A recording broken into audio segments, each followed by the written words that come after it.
Hello guys! I'll make potato kubos now. So, ayan guys, tingnan nyo kung paano ako gumawa ng potato kubos. Napaka-healthy po yan sa ating kalusugan. Subalit, ito po ay ibinababad ang ating dough sa mantika kasi po ito ay ipapry. So, ayan, napakalambot po niyan. At kung gusto nyo malaman kung ano mga ingredients niyan, ay mag-comment lang kayo para surprise.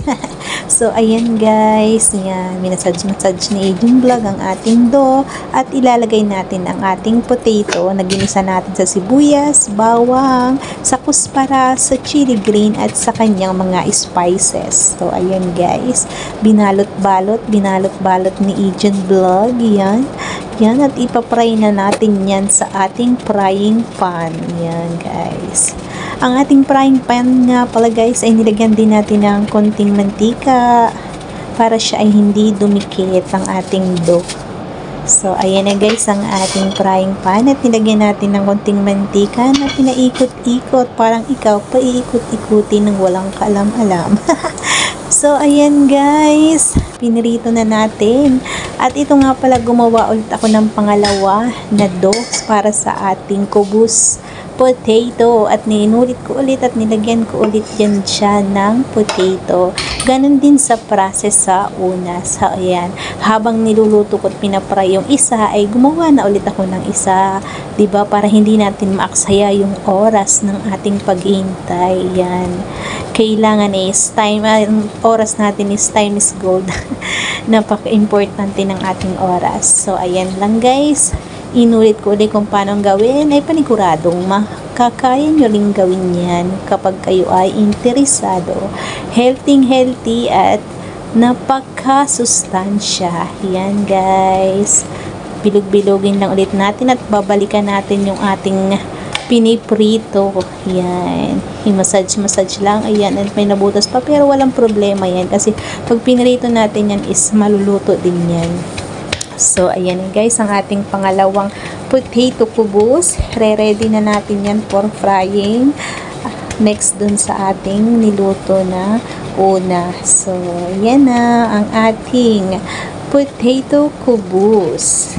Dough pa lang kasi hindi pa siya naluto. Yan. Grabing massage mo na Agent Vlog. Uy! At ayan na nga, balikan natin ang ating piniprito. Ayan. So, di ba yan, may brown na guys ang ating pinipritong potato kubos.